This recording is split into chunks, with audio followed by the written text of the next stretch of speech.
I will explain in 8 minutes or less how the people who are hoarding their money and they're holding physical cash just for the fun of it and call it saving are destroying everybody else's lives, and they are not contributing to society, and they are doing more damage than a billionaire or Hitler himself. So let's go. Let's dive deep into it. My name is Meek. I'm learning finance and economy, macroeconomics. So yeah, I don't know much, but I know a little bit. I'm just gonna share with you how I understand this. I think I understand it in a unique way. So let's go. One, for you and your buddies to make money, money has to be spent, right? So, your friend that's a doctor, right? Who pays them? Their employer. But who pays the employer? You and the insurance companies and the government. But for that to happen without the government, someone has to pay the insurance companies, and someone's got to pay the medical bills and all the doctors, which is you and the insurance company. But who's got to pay the insurance company? You. Oh, yeah. Who works for the insurance company? Your other buddy. So, for them to make money, you got to pay them. But if you're not going to pay that money to those people, and you're not going to go to the doctor when you're in need of help, and you got money saved up right there, a pile of cash that's in your house, physical cash, oh, none of you are going to get the help you need and the funding you need and the value that you need, right? So what does that do to you? Or no, what does that do to your friends? What happens is, if you're not spending your money that you have, that wad of cash in your room, then you're not going to go to the doctor and pay those bills that you need to pay, or the insurance. The insurance is not going to pay their employees, your buddy. The insurance company ain't going to pay for your visit, right? Which is your other buddy's job. If they're not going to get paid, they're going to get laid off, because the businesses, the hospital and the insurance company, they ain't getting money from you because you're hoarding your money. You're not choosing to move your money, right? You just want to keep it there. You want to keep it on the ground, on the floor, under a mattress, right? So what then happens is two people have to do job searching because they aren't getting paid as much as they need to be paid, and they're not making a livable wage anymore. Insurance salesmen, they make a lot of money when they get people to buy into their insurances. But if nobody's going to buy the insurances and everybody's going to just hoard their money, well, the insurance salesman is going to be jobless. So the insurance salesman is going to go for other jobs. He's going to go to the ice cream shop, but it's local. You and your family, you guys aren't spending money. You guys are saving and hoarding your money. You don't want to put it into a bank because you don't trust the bank. So because you don't trust the bank, you're going to hold your money inside your room, and it's a lot of money. But when your kids are hungry and they want ice cream, you're going to say, no, we're not going to use that money. We're going to use this money here in the bank. We're going to just keep you this money here for an emergency. And yeah, that's going to be that. So you don't spend that money. That money is just going in and rotting. And what do we know? Money is not ours, it's the government's. And the government needs to track every piece of dollar. So if you're not going to spend that money, the government ain't going to see that money. They ain't going to get it back. They're not going to be able to track it because it's just sitting there. And what can they do about that? They can't just come in and storm in and take the money, even though it's a big sum of money and it's going to do a little bit of damage.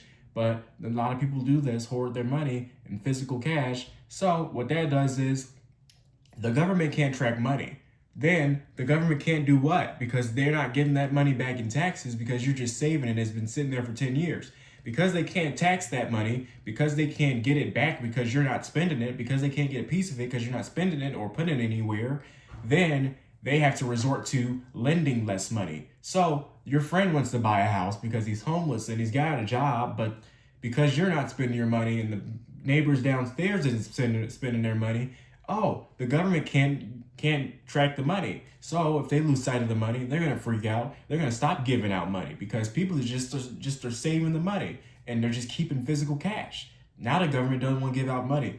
Now the banks ain't getting money. enough money to lend out to people to get houses, and then the houses are rising in value because nobody wants to spend their money. So if houses are scarce, then nobody's going to get a house, and you're going to have more homeless people who ain't got jobs because they get laid off, and then because they get laid off, they can't get a house. So they're going to remain homeless. And then next thing you know, like I said, the ice cream shop, they're going to shut down because you got your money sitting there in your room on the floor under the mattress, and then they ain't getting no money. And the money they're getting is the same amount of money, but you keep hoarding your money and it's already losing value. Let's say you got $100,000 sitting there on the floor. In 10 years, you just lost $20,000. Now, what is everybody else going to do? Because you just decreased the value of the dollar by $20,000 because you didn't want to spend $100,000 or put $100,000 in a bank so the bank can move that money around for you, and still you remain with that amount of money still. And then you're so fearful of the bank, and you think the bank is going to stop giving you your money, is going to steal your money, but the bank can't truly do that because the system is set up so the banks can't fail, and so that banks can always have your money, but you don't see that fully. So what you're going to do is you're going to just continue to do what you want to do, and you're going to save up all the money in physical cash, and then you're going to walk in 10 years later with all this retirement cash, and it's going to accumulate to $1 million. And then that $1 million, you're going to realize isn't enough to live, because in 30 years, $1 million is the equivalent to $100,000. And then you end up losing, if you have $1 million sitting there, right? And over 30 years, right? You accumulate $600,000 in decreased value. So you realize that $1 million is really just $400,000. So what that means is you only got $400,000 left for your retirement. And then you didn't plan for that. And then you realize $400,000 only gets me 5 years of retirement. I'm only 60. I planned on living to 70. I got great health. You exercise. You eat good. There's no way you're dying at 65. Now you got to go back to work and get a job, because you can't live off of $400,000 in 30 years because you wanted to F off. You wanted to leave the money physical because you don't trust the government.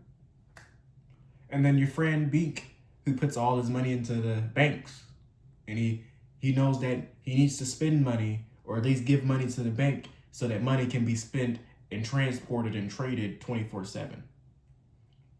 And then you see his $1 million, Meek's $1 million is equivalent to $1.6 million. His $1 million increased in value because of interest. All because you didn't trust the bank.